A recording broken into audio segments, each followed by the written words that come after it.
This is SWTN.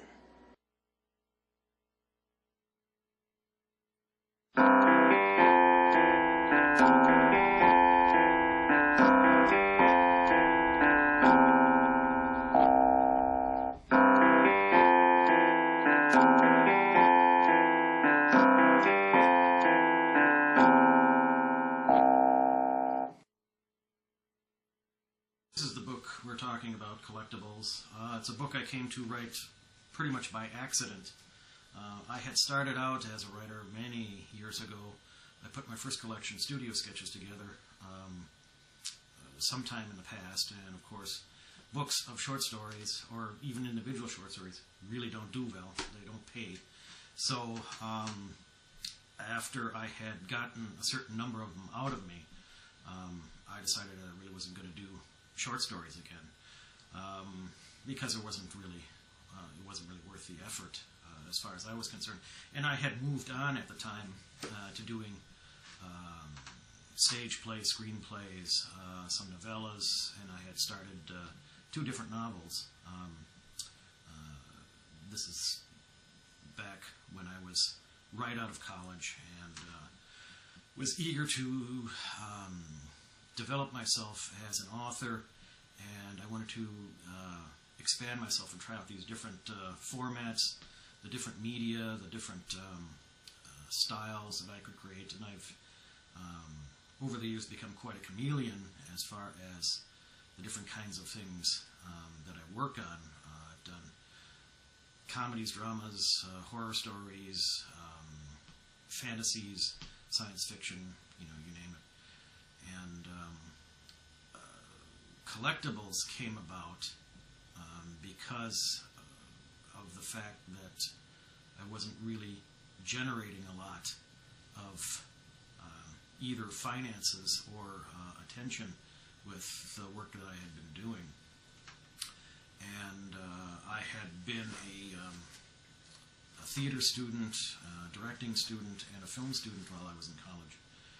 And it had always been sort of my purpose to become really a film director and or stage director. I kind of learned a lot of my craft in theater and got a hankering for it, and I felt that, like one of my personal heroes, Ingmar Bergman, I could bounce back and forth from theater to film and do a certain number of my own scripts, etc.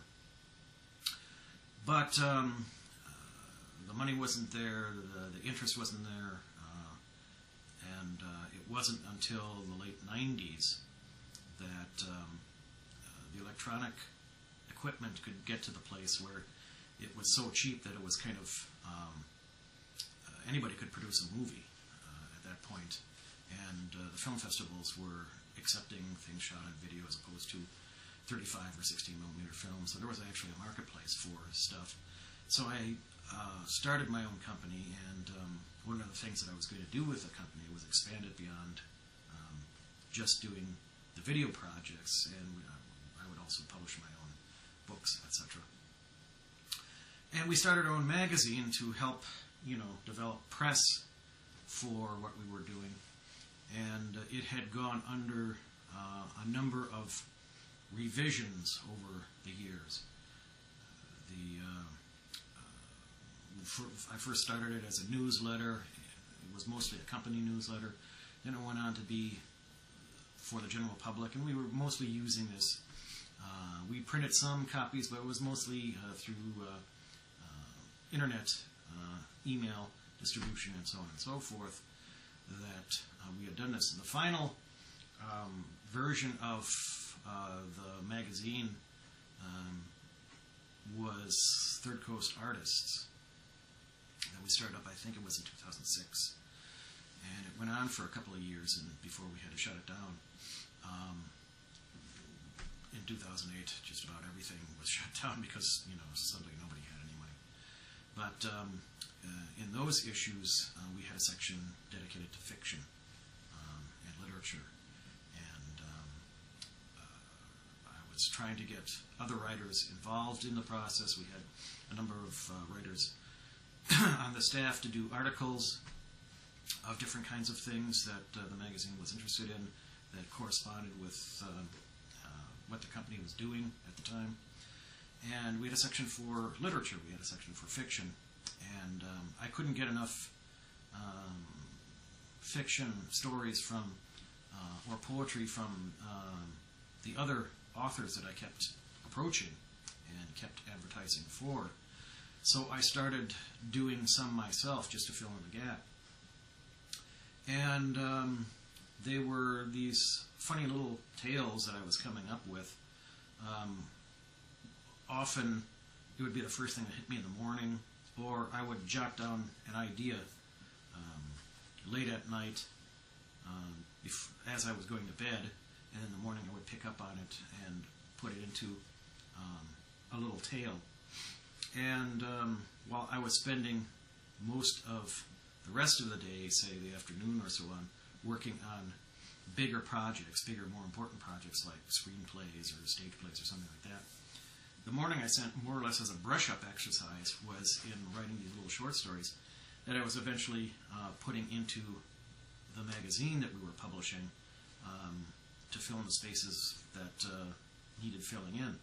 And when I had enough of these going, I realized that I had enough, that I was accumulating enough for a book, and I started writing more and more just for the fun of it. And eventually I decided, these things belong in a book all by themselves, and that's how I put together my second book of short stories, Collectables, how that came to be. And these are all what are called short shorts. Except for a few of them in here, most of them are just like 3 or 4 pages long. They're very short. And the thing that I like about the short, as it's called, is that it's essentially halfway between a more complex or elaborated upon story or short story and a prose poem. So it's kind of formless or shapeless, meaning that you can shape it into any kind of thing you want it to be. It can be a portrait of a particular character. It can be just a scene setting that you elaborate upon. It doesn't necessarily have to have a plot. It can, but it doesn't have to.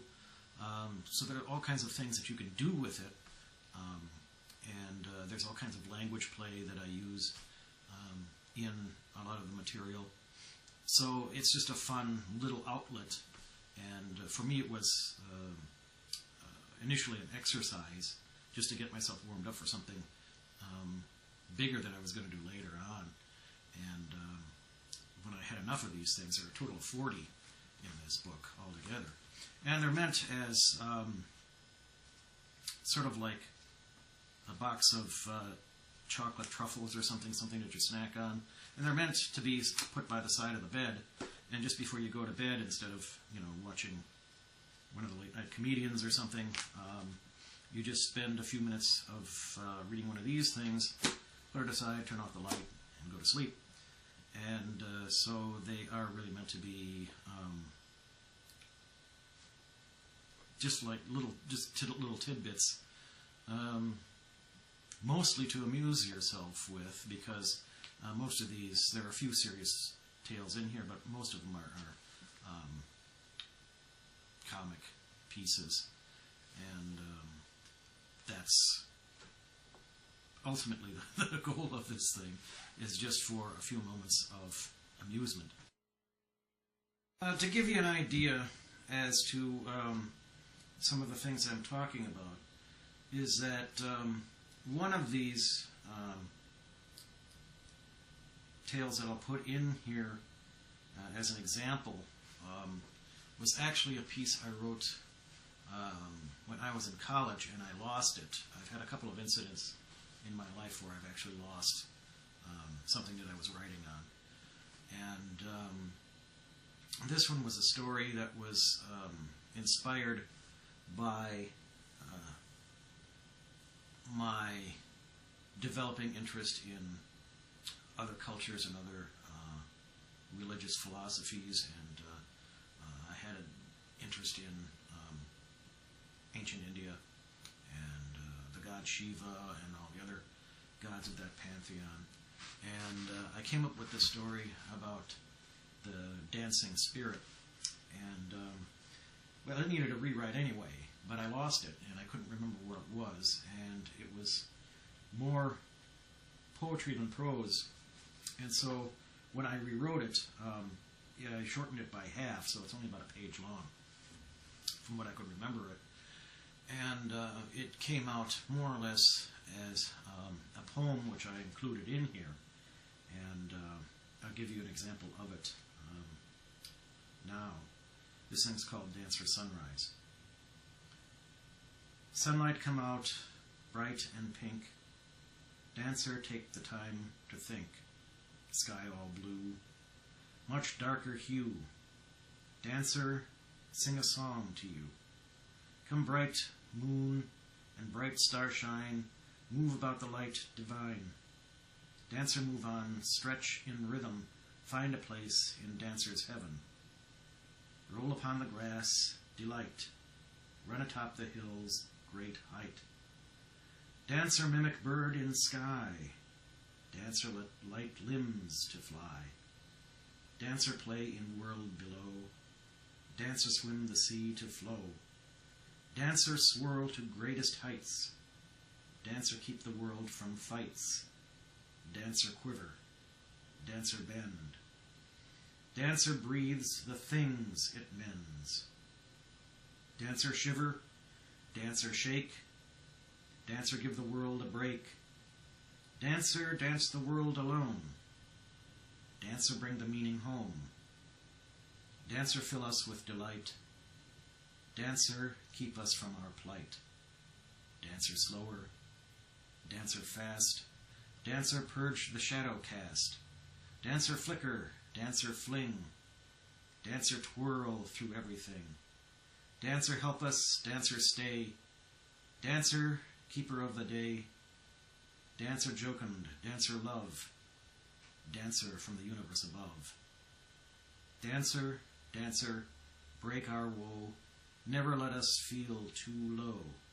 Fling your fire, gentle light. Keep us till the world is bright.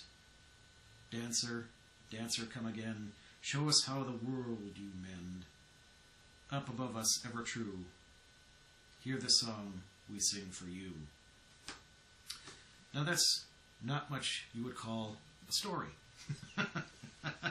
That is a praise of, that is an ode. That is a praise of a individual spirit. And it's modeled after, an Indian god, but it's essentially a poem. And when I wrote the original version of this, which I lost, it was not that much different, but it was more prosaically done. And so when I did the rewrite, I decided let's go whole hog and do it more as poetry than prose. But I put it in this book because I felt it belonged here. It was an old story that I did not put in my first book of stories, Studio Sketches. And even though I have 2 books of poems, I didn't include it in there because I felt the original intent that I had was more story-like. It just came out this way when I decided to do the rewrite. I'll give you another sample of what I was talking about when it comes to what a short can do or what it can be like. And this is another story that's only about a page and a half that is included here. And it's about the nonsense. It's about the wordplay. This is the thing called Canadian canoodling. This is the story of Julie Bruley from Saskatoon and Dewey Toohey from Moosonee, but originally born in Cameroon when his parents had gone there after a June cruise. Julie and Dewey first met in a brewery where they began to canoodle in the afternoon, hiding in a room full of brooms. Seeing what comes of canoodling looming on the horizon, they soon made a plan to take a schooner on a honeymoon. But, being frugal, they moved to Moose Jaw after a stay in Goose Bay, where they were caught canoodling in a supermarket. So at noon the bride and groom-to-be made marriage vows their key to an open bloom of future views by spreading news their nuptial fuse would happen at the zoo. From there they packed up kit and caboodle, even took along the poodle, and in a balloon sailed to Dune Lake, where they were caught in the wake of a sudden typhoon that blew them to Rangoon, where they landed in a lagoon. They ate macaroons as the monsoon came dune until they found a saloon that promised them strudel for a yodel. Dewey used to croon in a tune for a bottle and thought he could do so for a yodel. From a hotel he was able to wire back to Saskatoon and Moosonee, where oodles of boodle awaited his toodle.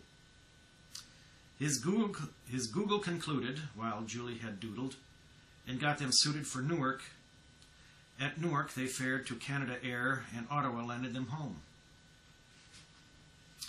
But, oh, they tried again, and go they did again, landing in Nova Scotia to go trolling for fish in the sea. And there on the schooner, with beer in the cooler, they fruitled their days away. Up until a storm came, and Dewey, in pain from fish he had eaten at noon, got up way too soon, and starting to swoon, cracked his noodle upon the boat's boom. Zoom went the schooner, and everything sooner or later had entered the sea. And Julie and Dewey were rescued on Tuesday. By then they were soggy but free.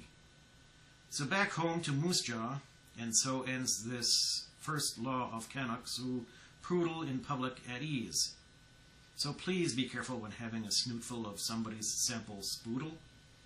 Keep your cool, stay in school, don't act like a fool when love's voodoo is making you coodle. Let Canadian ways impose a few stays. Stay sweet but discreet when you're out on the street. Keep cautious when inclined to canoodle. The story there is all about the wordplay. I don't know if I'm going to ever write another book of stories. I actually have, while I was doing this thing. I was embarking on a group of stories based on Native American folk tales. I work with folk tales and myths a lot. And this was a book that I had planned to do around a specific theme, whereas this is just a compilation of various different kinds of things. And that book, which is not yet published, Born of Sacred Fire, was one that I had allowed myself the interest in doing more short stories, but it was around a certain theme or a certain style of working, much as, say, Ray Bradbury's Martian Chronicles is a bunch of short tales built around one whole idea. And I've done this on stage and in film as well. My first film was based, Monologues and Talking Heads, was based on some of the tales that I've taken from my first book of short stories, Studio Sketches. And one of my more recent films, Algorithm X, is a bunch of short stories. It's an anthology film based around the idea of people coping with catastrophe. The catastrophe is unspoken of, just exactly what's going on. But these are all people fleeing, more or less, the comforts of what used to be civilization. And we see these different stories. So I've done anthologies before. On stage, one of my earlier plays, Curiosities, is a series of dramas, and I was writing them more or less at the same time I was doing my first short stories. And there were enough of them that I decided to split that into two groups. And one was a group of serious short plays lumped together, which was called Curiosities, and the other was a series of short comedy pieces called Farcical Fables, to put in another one. And since then I've gone on to do some other plays that are a compilation or an anthology of shorter tales. So one being a thing called South America, which is based on the overall idea as a monk traveling at the time of the conquistadors, who, through various incidents and accidents, finds himself traveling through ancient South America, and along the way he picks up these tales that he puts into his journal. And so we see these various different Indian stories played out. Another one is one I did on Gardens of the Moon, I believe it was called. I didn't remember my own material, but it's based on a lot of old Japanese folktales. And so it was set in medieval Japan, and there are all these different stories that take place in it. So it's something that I have a knack for doing, anthology theme kinds of things. So I've never really gotten away from the short story thing mode. It's just that I wasn't really planning to do a whole book of stories until this came along, and it came by accident of me filling in spaces on the magazine that we were publishing. I have no idea if I'm ever going to do it again. Obviously, I have a knack for doing short tales and clusters in various different media, but you never know. So it's available, and you're welcome to it. And like I said, the intent behind it was as a box of truffles. Pick one up, read it just before going to bed, and pleasant dreams. There he lies, passed out on the dance floor. Would somebody get a doctor? A doctor was found. Luckily, everybody comes here to whoop it up. What does he look like, Doc? Bad. Very bad. The doctor looked and looked. He poked and prodded. He sniffed and listened. Dead. The man was dead. What did he die of, Doc? Well, considering how he was pitching and yawing like a boat in a storm, considering how he was weaving and heaving, considering how he was swelling and yelling, I would have to say, without much equivocation, that he died of too much fun. Too much fun? Can such a thing be possible? Can one die of too much fun? Oh, yes, yes, indeed, yes. Just look at that poor chap, all bloated and waxy, all grey and fey, all hither and thither, whither and whether, hinter and yon. The heart, the brain, the lungs, the legs, the liver. Something gave out on him. You don't just end up like that. Blimey, for those people who say, blimey. Can anyone die of too much fun? Absolutely. Let that be a lesson to you then. Have fun, but watch yourself. You don't want to end up like him. Be kind, be vigilant. Be vigorous, be sedate. Take time to consider options. Allow yourself a moment to hesitate, or you too will end up on the floor in the middle of a crowded place, making a posthumous spectacle of yourself by dying of too much fun.